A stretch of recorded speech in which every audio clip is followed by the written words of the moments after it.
Hi there and welcome to today's vlog. Well, another little step forward in getting our home, our new life moving on, and today our compost bin arrived.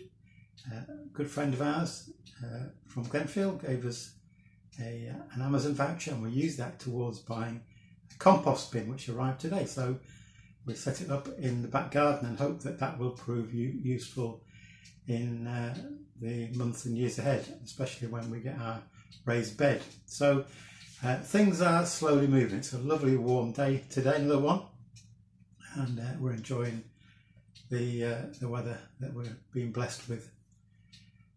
Now I'm wearing a t-shirt which I'm not sure whether I've worn in a previous vlog over the months, but here it is, and it says proudly, English by birth, Yorkshire by the grace of God. So yes, I am a Yorkshireman and delighted to be back in my home county. Although I was born in East Yorkshire, South Yorkshire is where we live now. Not quite the same. So there are three ridings now. There used to be East Riding, West Riding and North Riding. Now there's the East Riding of Yorkshire, South Yorkshire and North Yorkshire. So changed around a bit. North Yorkshire is probably the most, well, certainly the most beautiful of the three parts of Yorkshire, but we are all Yorkshire together. Now I want to tell you a little saga really, and it's this is a bit of a fly, well it's kind of a big fly in the ointment since we've arrived here, because on Yorkshire Day, which is always on the 1st of August, I started to ring Plusnet, which is our internet provider, and that's been an ongoing saga, which has meant that since the 31st of July we've had no email access. We can't send emails, we can't receive them, which is proving a bit of a problem, getting increasingly annoying. So without getting too technical, let me try and explain. When I first had the internet back in the 1990s, late 90s, I signed up with a company called Force 9, which we've kept with over the years, although since then they've been taken over by Plusnet. So we come under the Plusnet umbrella, which actually Plusnet comes under the BT umbrella, so it's all part of one big group. So as we've moved house over the years, we've always kept with the same internet service provider, and that means I've been able to keep the same email. Now when it came for us me to retire and to move from Leicester to Doncaster, there was going to be an overlapping period for about two or 3 months where we had our new house here in Doncaster, but also we were living most of the time back in Leicester. In fact, just to interrupt there, if you see me wiping my brow, it's because I've been out in the hot sun and it's a little bit perspiring. But anyway, never mind about that. That explains if I'm going to do that. So when I spoke to Plusnet about wanting them to supply us in Leicester as well as in Doncaster as well as in Leicester, they said, well, you can't have on the same account, you can't have two different houses that are being supplied, so you need to set up a new account. So I investigated and I said, that's okay, as long as I can keep my original email. And they said, yeah, that's no problem. So we agreed that the old Force 9 account in Leicester would come to an end at the end of July, but our new Plusnet account started in June here in Doncaster.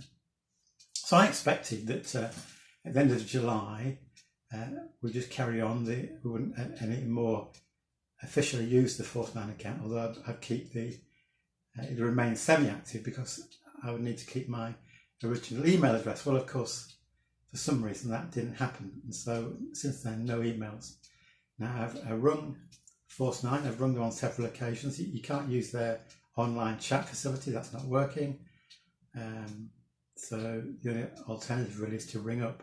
I've rung up several times, I've spent ages on the phone waiting for them to answer.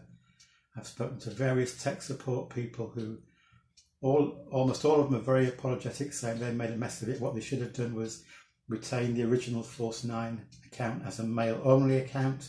That would have enabled me to continue with my existing email address.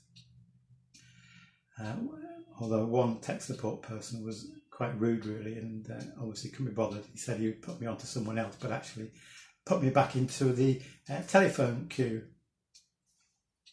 which was rather annoying, so another long wait. So I've got nowhere, literally. They kind of tried to explain this. You need to shut down the old account, reopen it as a mail-only account, and then it'll work. But I promised on the 1st of August that it would take between 3 and 5 days. It's now the 12th of August. It doesn't seem to be anywhere nearer getting it resolved. A friend gave us the email address of the CEO of Plusnet, so I thought that might get a response. Emailed him, nothing at all. I've put in a complaint on the Plusnet website, nothing from that. I've tweeted my distaste or disappointment and frustration with Plusnet, but nothing from that. So I seem to be getting nowhere. Now Sue looked up Plusnet on Google, and the chap who is the CEO, Mr. Baker, and he proudly boasts that the big selling point for Plusnet is their fantastic customer service. They put customers first, they go the extra mile to get issues resolved, and that's their big selling point. Well, it actually, words are words, but unless they are backed with actions, they don't mean a great deal. So Mr. Baker, CEO of Plusnet, your words don't actually mean a lot when you're not actually doing anything about it, when you're not fulfilling them. So, I'm not a person who gets angry easily, but more frustrated, really frustrated.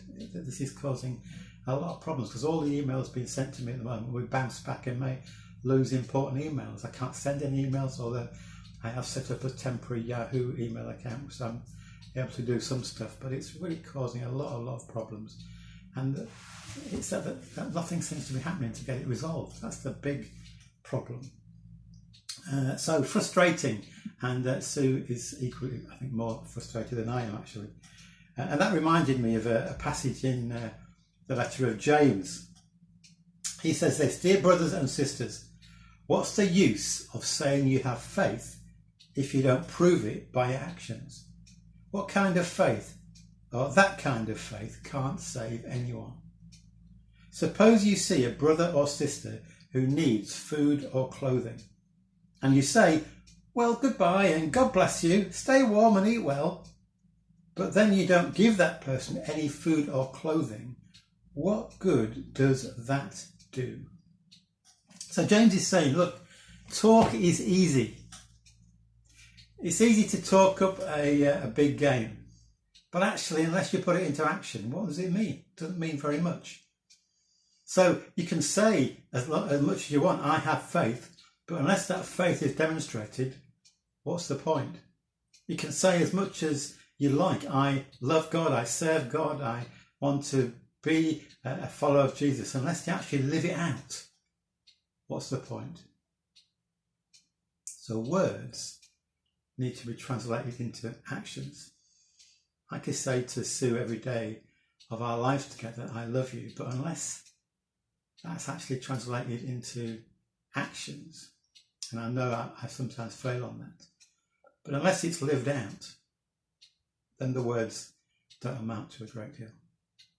So hopefully Mr. Plusnet, Mr. Baker of Plusnet, will get on with sorting out my issue and put his words into practice. But far more important, that we followers of Jesus put our faith into practice, live them out.